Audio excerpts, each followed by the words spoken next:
च्या वतीनं श्रीयुत पु ल देशपांडे हे आता या ठिकाणी भाषण करणार आहेत.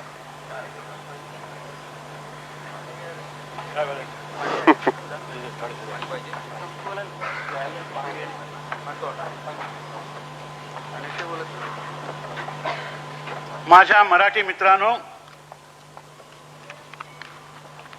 मी कधीही घेतलेला नव्हता अशा एका भावनेचा अनुभव घेतोय की मी विलक्षण संकोचलोय. संकोच हा काही माझा स्थायी भाव नाही आहे. आमचे सोपानदेव म्हणायचे कोणाच्या घरी कोच पाहिला की मला संकोच वाटतो बसायला म्हणून. तो काय असतो याचा अनुभव मला आज आला. इतक्या परमपराक्रमी लोकांच्या मध्ये मला बसताना विलक्षण अवघडल्यासारखं झालेलं आहे. आम्हाला सारखं शेक्सपियरची एक ओळ आठवते. त्यांनी म्हटलं होतं, some are born great, some achieve greatness, आणि बाकीच्या असतं greatness is thrust on some. त्या पहिल्या याच्यामध्ये शिवाजी महाराजांच्या सारखे बॉर्न ग्रेट असतात, त्याच्यानंतर लोकमान्य टिळकांच्या सारखे अचीव ग्रेटनेस केलेले असे असतात, आणि तिसऱ्या कॅटेगरीमध्ये माझ्यासारखे असतात कोणीतरी की greatness is thrust on them. त्याचा अनुभव मला अतिशय चांगला आला. आता मी ज्यांच्यातर्फे आभार मानावे असं सांगितलं, ती माणसं इतकी पराक्रमी आणि इतकी मोठी आहेत की त्यांच्या वतीने उभं राहणं हाच मला एक माझा सगळ्यात मोठा गौरव आहे असं वाटतं. इथे बसलेली माणसं एक एक एक पहा काय काय आहेत. मी काय प्रत्येकाचं वर्णनही करणार नाही, त्याची गरज नाही. आता लताच आहे इथे बसलेली.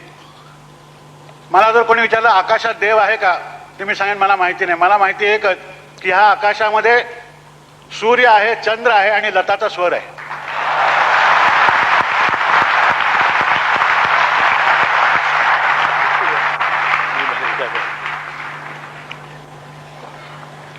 दिवस रात्र कुठली अशी वेळ नाही, कुठला क्षण नाही की लताचा स्वर या जगात कुठून तरी कुठेतरी जात येत असतो. अशी लता मंगेशकर इथे बसलेली आहे. पलीकडे ज्यांना मी गुरुतुल्य मानतो माझ्या नाट्यसृष्टीमध्ये, ते मोगर आंगणेकर बसलेले आहेत. बापटने सांगितलं की त्यांच्या कंपनीत मी होतो, त्याला त्यांचा नाईलाज आहे. सांभाळून घेण्याची त्यांची पहिल्यापासूनची वृत्ती आहे, तसं त्यांनी घेतलेलं आहे. मी मात्र सांगतो मी नाट्यनिकेतनमध्ये होतो, हे अभिमानाने सांगत असतो. तर असा अभिमान ज्याच्यामुळे मला मिळाला असे लोक आहेत. इथे जी तेजस्वी मंडळी आहेत, आता आमचे राजाराम बापू आहेत तिथे बसलेले, 103 वर्षाचा तरुण मनुष्य असं यांनी वर्णन केलं होतं. त्यांच्या इतका उत्तम गोंधळ राजकीय माणसाला सुद्धा घालता येत नाही तुम्हाला सांगतो.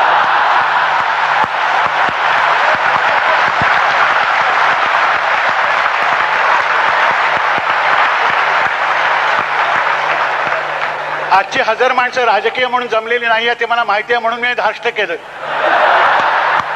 त्याचं आपण सहसा कोणाला दुखवत नाही, सत्तेच्या माणसांना तर नाहीच. तर असे राजाराम बापू आहेत. त्याच्यानंतर आपण नेहमी विद्वत्ता म्हणजे प्रखर वगैरे असं बोलत असतो, नेहमी तेजस्वी, जळजळीत वगैरे. परंतु ज्यांच्या विद्वत्तेमध्ये शारदीय चांदण्याचा आनंद आपल्याला लाभतो असे आमचे लक्ष्मण शास्त्री जोशी. की विद्वत्ता ही किती शीतल आणि सुंदर असू शकते असं जर कोणी मला विचारलं तर मी सांगेन की तुम्ही लक्ष्मण शास्त्री जोशींच्या सहवासात 1 तास घालवा, म्हणजे तुम्हाला चांदण्यात न्हावून निघाल्यासारखं वाटतं की नाही बघा. नाही वाटलं तर तुम्ही जन्मजन्माचे गलिच्छ आहात असं समजा आणि जा. असा शाप सुद्धा काही लोकांना देव देत असतो, त्याला काही सांगता येत नाही. अशी सगळी मंडळी. त्याच्यानंतर शांताराम बापूंच्याबद्दल मी काय सांगू, जे वार्धक्यातही परवते सर म्हणती, अशा प्रकारचं शांताराम बापूंचं कर्तृत्व. ही सगळी अशी माणसं बसलेली असताना मी आभाराला शब्द कुठून आणू मला खरोखरच माहिती नाही. एक तर आभार, धन्यवाद वगैरे मराठी शब्द नाही. कोणाच्याही घरी तुम्ही गेलात, काही जरा पिठलं पिठलं खाल्लं, काहीतरी चांगलं जेवलं, आज तुमचा आभारी आहे म्हटलं मा कृत्रिम नाटकी मनुष्य असं म्हणतो. आम्हाला नाटकाची इतकी भीती आहे नाटक वाटेल्याची की पाय धरून नमस्कार केला तरी बापटला वाटलं हे अभिनय नाही, हे लोकांना सांगावं. पण बापटांना मला हे सांगावं असं वाटतं की आज जगामध्ये ज्यांचे पाय धरावे असे पाय मिळत नाही, ते लाभले, तर ते धरले तर काय चुकलं.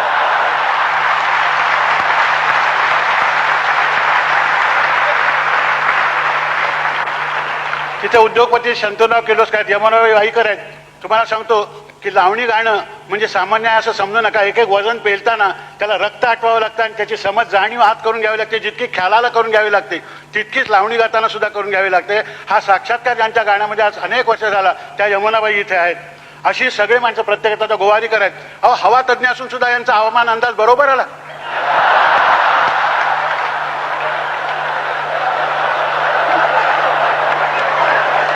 थक्क झालो. म्हणजे पाऊस हल्ली कोणाचा ऐकत नाही, यांचा ऐकतो की काय असं मला वाटायला लागलेलं आहे. कारण आमच्या पुण्याचा हवामान तज्ज्ञ the Poona climate doesn't agree with me म्हणून सोडून गेला होता.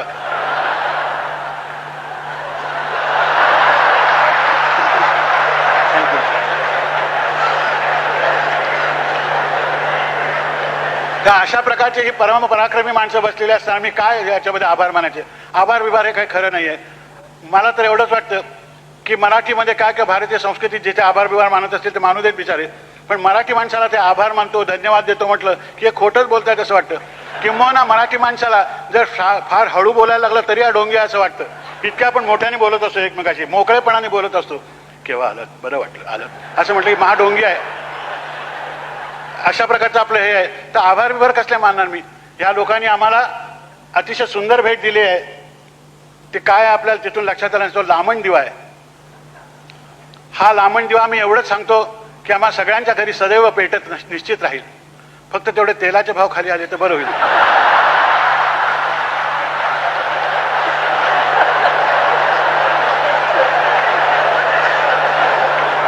एकेकाळी या महाराष्ट्रात त्यांच्या घरी अत्तराचे दिवे जाळत असत असं म्हणतात. अलीकडे गोडे तेलाचे दिवे जाळणारे लोक आहेत काय असं बोलायची पाळी आली.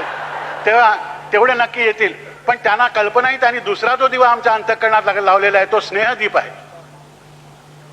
तो जो दीप आहे, ती जी ज्योत आहे ती आमच्या प्राणज्योती बरोबरच मालवली तर मालवेल, तोपर्यंत ती चैतन्याने युक्त अशा प्रकारची राहील एवढं मी सांगतो.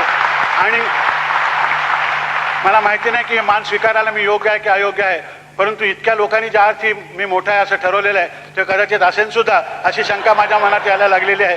तिचं निरसन माझ्या कर्तृत्वाने लवकरच झाल्याशिवाय राहणार नाही हे मलाही माहिती आहे.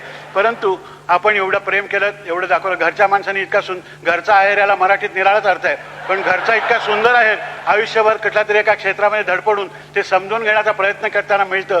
हा मोठा महत्त्वाचा प्रसंग आहे. हा आजन्म लक्षात राहावा अशा प्रकारचा प्रसंग आहे. आणि त्या प्रसंगाला आपण केवळ मराठी नावाच्या भावनेने जमलेले सगळेजण इथे एकत्र आहोत यांच्या साक्षीने मिळावा याच्यासारखा तर गौरव नाही असं मी म्हणतो. कारण ज्याला आपल्या भाषेवर प्रेम करता आलं त्यालाच दुसऱ्याच्या भाषेवर प्रेम करता येतं असंच मला वाटतं. त्यानं आपल्या आईशी जो प्रेम करतो त्याला मातृत्व म्हणजे काय, त्याचं वात्सल्य म्हणजे काय, त्याचं प्रेम म्हणजे काय ते कळतं. तसं आपल्या भाषेवर प्रेम करणारी माणसं ही जगातल्या सर्व भाषेवर प्रेम करतात. त्याचा दुश्वास कोणीही करत नाही. भाषेचा दुश्वास कसला करायचा? दुश्वास ही निराळीच भावना आहे, ती कोणीही करत नाही. त्या अभिमानाने आपण म्हटलं की हो मी मराठी आहे, मला नेहमी मराठी आहे असं म्हणताना वाटतं की शिवाजी महाराज सुद्धा कधीतरी सोयराबाईंना आजचं पिठलं काही जमलं नाही बरं का वगैरे मराठीत सांगत असतील. ही कल्पना मला खूप बरी वाटते की थोर माणसं मराठीत बोलतात वगैरे.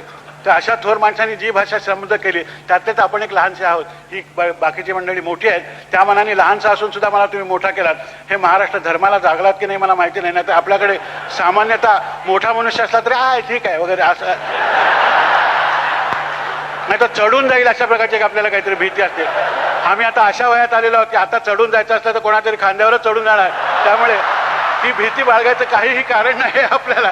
तर आपण हा जो सन्मान केलात त्याबद्दल आपल्या सर्वांचे मी अत्यंत मनापासून आभार मानतो आणि धन्यवाद देतो. कारण दुसरे शब्द नाहीत माझ्याकडे ते बोलायला. म्हणून एवढं सांगतो की आपली आजचा क्षण हा आयुष्यातले जे अत्यंत परमोच्च आनंदाचे, कृतज्ञतेचे, श्रद्धेचे क्षण आहेत त्यातला क्षण हा आहे. त्याचा अनुभव मी घेताना तो शब्दांनी व्यक्त करण्यासारखा नाही. आणि जे शब्दांनी व्यक्त करण्यासारखं असतं ते काय फारसं सांगण्यासारखं असतं असं मला वाटत नाही.